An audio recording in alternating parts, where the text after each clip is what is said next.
Go.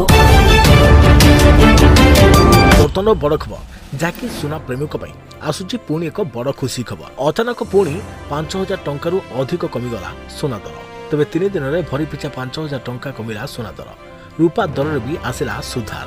ଜାଣିବା ସମ୍ପୂର୍ଣ୍ଣ update. ତା ପୂର୍ବରୁ ଭିଡ଼ିଓକୁ ଲାଇକ୍ କରନ୍ତୁ, ଯଦି ପାରୁଛନ୍ତି ଆପଣଙ୍କର ସାଙ୍ଗ ସାଥୀମାନଙ୍କୁ ଭିଡ଼ିଓଟିକୁ ସେୟାର କରିଦିଅନ୍ତୁ।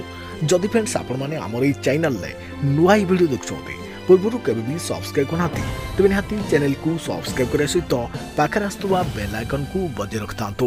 ତେବେ ବଜେଟ୍ରେ ସୁନା ଓ ରୂପା ଉପରେ କଷ୍ଟମ ଡ୍ୟୁଟି ହ୍ରାସ ଘୋଷଣା ହେବା ପରଠାରୁ ଉଭୟ ଧାତୁର ମୂଲ୍ୟରେ ତୀବ୍ର ହ୍ରାସ ଦେଖିବାକୁ ମିଳିଛି।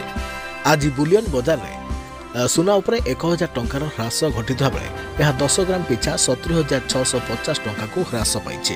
ସେହିପରି ରୂପା ମୂଲ୍ୟରେ ମଧ୍ୟ ହ୍ରାସ ଘଟି କିଲୋଗ୍ରାମ ପିଛା 3,500 ଟଙ୍କା ହ୍ରାସ ପାଇ 84,000 ଟଙ୍କାରେ ପହଞ୍ଚିଛି।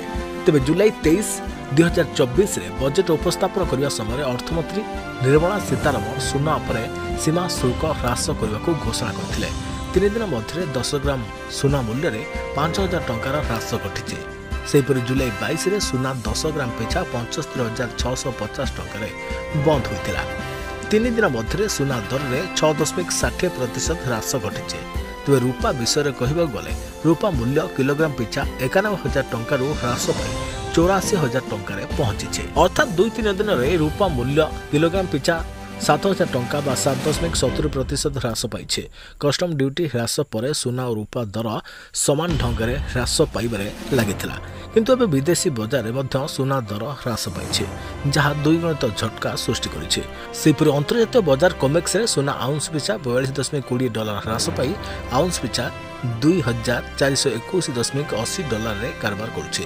ରୂପା ଆଉନ୍ସ ପିଛା $28.04 ବନ୍ଦ ହୋଇଛି।